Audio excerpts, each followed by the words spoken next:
This is on intermittent fasting may hold keys to diabetes treatment. And this just came out. It says intermittent fasting has become a popular and effective way to lose weight.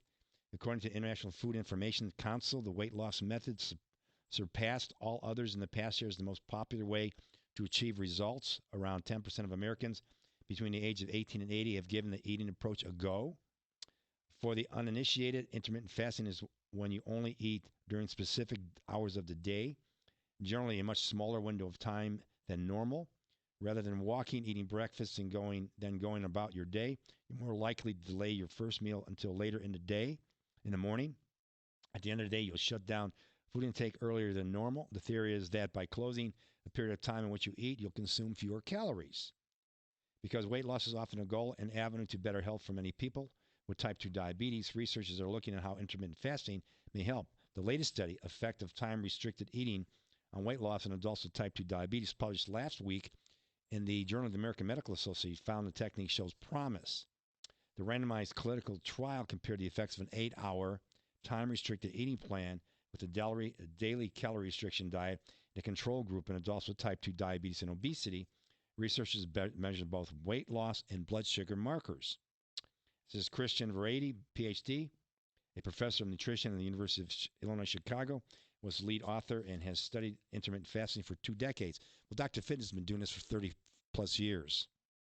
Prior to our research, there was very little that focused on this diet and type 2 diabetes, she said, because type 2 diabetes now makes up about 10% of the population, and the number is rapidly increasing. We thought that it would be important to study intermittent fasting. So for the new study, 75 people with diabetes took part and ate only between noon and 8 p.m. each day for 6 months. At the end of the trial, the time-restricted eating group had lost nearly twice as much weight, an average of 10 pounds, as a group counting calories, which averaged 6 pounds over the period. Researchers had participants record the food they ate and found that those eating in an 8-hour window ate 300 to 500 calories each day. Those only on a restricted diet cut their calories by 200 per day. When it came to blood sugar markers, A1C, both groups saw a drop of about 1 point from around 8 to 7. Diabetes remission begins around 6.5, so that's important. Also, it looks promising. Anyhow, we're going to go to Robert. Hey, Robert, how are you? I'm fine, Lance. My father was Chinese, so I carried on the tradition, Chinese food, and most of it is what they call stir fry using vegetable. I use vegetable oil, and I see a lot of talking heads saying that vegetable oil is not healthy for you. Yeah, it actually isn't.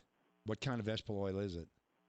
Well, there's corn oil and there's canola and all of those. Yeah, the reason why they say it is because it's high in omega-6 fatty acids.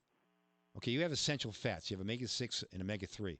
Omega-3 takes inflammation down and prevents disease. Omega-6 increases inflammation and causes it. You need to balance in the body, all right, to have a healthy condition internally. The ratio for omega-6 to omega-3 in the American diet is 10 to 1. It should be 1 to 1 or 3 to 1 at the most as far as omega-6 to omega-3. So it's way too high because of the vegetable oils like corn oil, safflower oil, sunflower oil, okay, soybean oil, which is used in everything. All right, but the conversion occurs in the liver, where you make those what we call inflammatory prostaglandins or inflammatory hormones, and that conversion is caused by insulin. All right, so you need a high carbohydrate diet to convert that. Dr. Barry Sears, who wrote the Zone Diet, called them eicosanoids.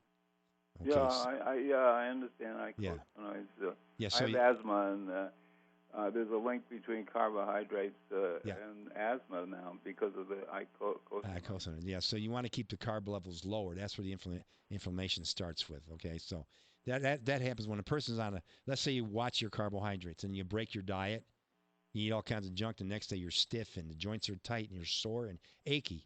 It's because what's happening, you're causing inflammation from what you ate the day before. So you have people walking around that feel like that all the time, thinking it's just part of life. And it doesn't necessarily have to be that way. Go ahead. I'm sorry. Is olive oil any better than that, though? Absolutely, really? Because it's a monounsaturated fatty acid. It's not a polyunsaturated. It really doesn't have many health benefits because it doesn't get converted. It's not an essential fat. it's healthier? It's healthier. Yes, absolutely. Well, okay, what about butter? Butter's fine. Yeah. Okay, what about margarine? Margarine's bad. Margarine's bad? It's hydrogenated. They take that vegetable oil, okay, and they remove the oxygen molecule from it and put hydrogen into it. Yeah. Okay, to make it more plasticky, so it doesn't spoil. And now you're eating plastic fat. Yeah. People don't realize that. That stuff's it basically covers your cells with cellophane over a period of time, literally. So you become more insulin resistant. You're more predisposed to sicknesses, cancer, heart disease, and things like that, diabetes. Okay, I got to let you go. Hope I helped you, Robert. Take care. Yeah, thank you. Have a great weekend. Bye-bye. See, people don't realize that because you need that conversion process to occur, and I hope you learned from what I just said. You need insulin to actually do that.